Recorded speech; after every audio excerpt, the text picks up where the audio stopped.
Sacred Heart is proud to sponsor Pensacola Histories in recognition of the Daughters of Charity who brought their mission of care to Pensacola over 90 years ago.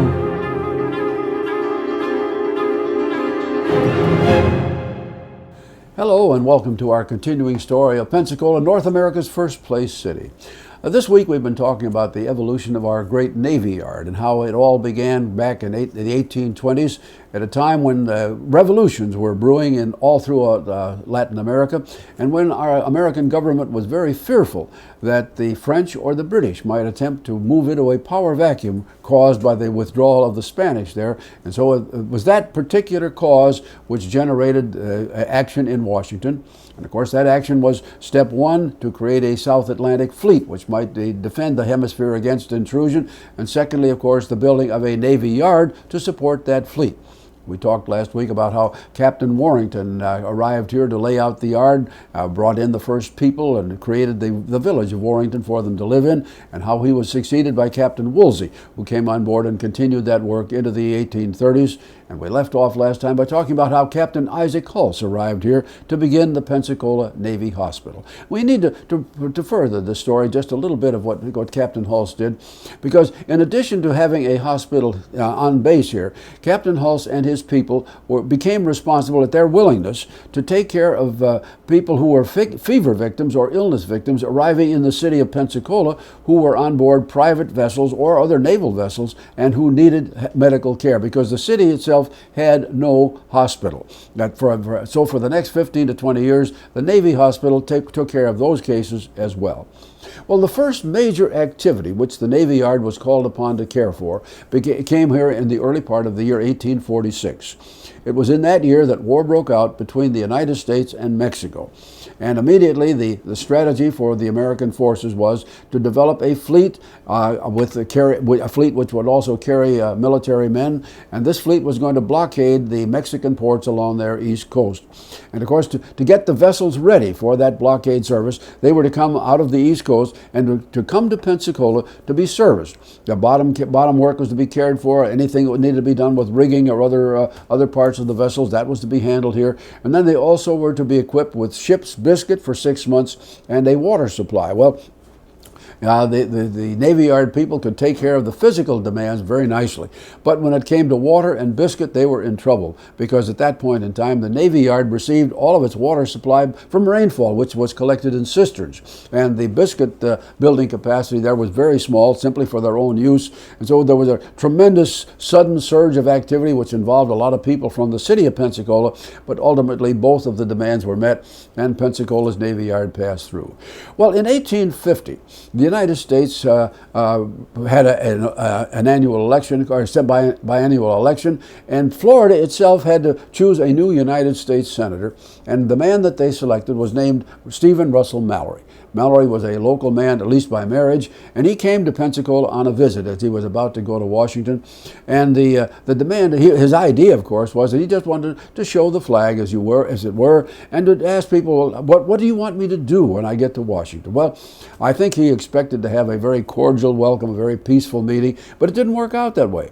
Because if we had had a Chamber of Commerce back then, the local leaders who would have been in the chamber came to meet with Warrington, with Mallory, and said, look, what we need here is jobs. We need to have our Navy Yard do something. We've been here, it's been there for 25 years. We haven't built a ship. We need contracts to build ships.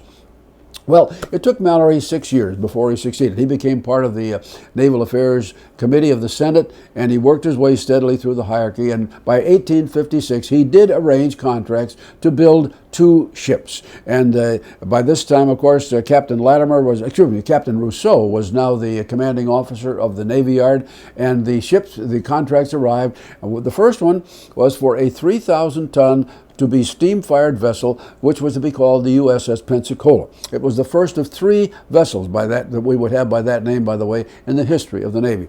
The second vessel, a smaller one, about 900 tons, was to be named the Seminole. And both of those vessels were worked upon. They were completed early in 1859 and sent on for further servicing up at Norfolk. And by quirk of fate, of course, both of those vessels came into service against this area once the war between the states began. Well, when the war did begin, the Navy Yard was here, and a lot of people expected great things to happen of it, and the forts and the bay and the new railroad which had just been completed. But of course, when all of the activities of the beginning of the war began, the federal troops seized Fort Pickens, and they never were dislodged. And as a result, the Navy Yard basically sat idle through much of this. It became nothing more than a barracks for the roughly 6,000 men who were to serve here in the armed force under General Bragg. There were a couple of incidents that we would just mention because it's part of the Navy Yard's history. The first one came in September of 1861, when a small shipyard on the Blackwater River owned by the Judah family had completed a vessel which was to be used as a blockade runner. The vessel was moved out of the Blackwater and docked overnight at the Navy Yard, but unfortunately for the Navy, for the Southern cause at least, it was right in plain sight of the soldiers in Fort Pickens. So during the night, small boats off of the USS Colorado snuck into the bay, and the men on board literally burned the Judah to the waterline. And this was the first and only incident of that kind that the Navy Yard was involved in.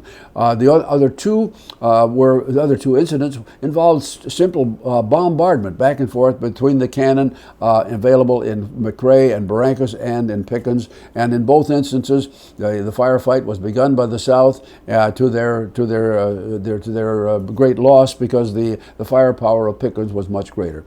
Well, at the end of the war, there was a great question of what was going to happen to this Navy Yard, because by now, into the era of the late 60s and 70s, it was becoming evident that the future of naval vessels was not going to be in wooden-sided vessels as they had been for centuries, but now was going to involve steel or ironclad vessels, and Pensacola's Navy Yard was not well equipped to do this.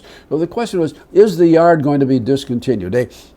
In 1868, what we came to know later in the 21st century as base realignment and closure commissions, the first of these was formed, and this commission made a study of all of the Navy Yards then operating in the United States. And by some happy miracle, the Navy Yard here escaped condemnation. And so beginning then, slowly but surely, additions were made.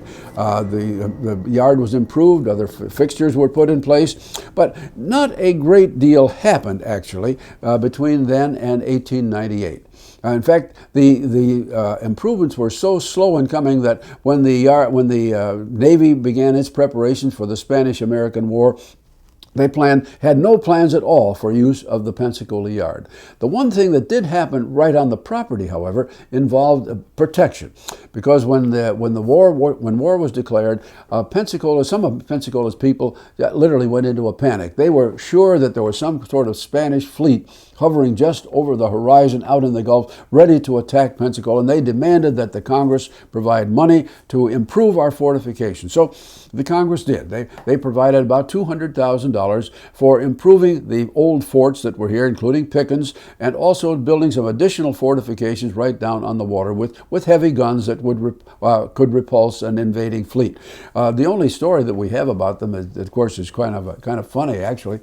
As the work was progressing to improve Pickens, there was a plumber at work out there. He was doing some basic work right on the outside of the wall itself, and his equipment was there. And in the course of his work, a spark from his torch hit some flammable material. It may have been his, it may not, I don't know. But in any event, this fire raced along the ground and went through a crack in the wall. And of course, no one had any idea that there was about 2,000 pounds of powder that had been left there from Civil War times, and a tremendous explosion occurred.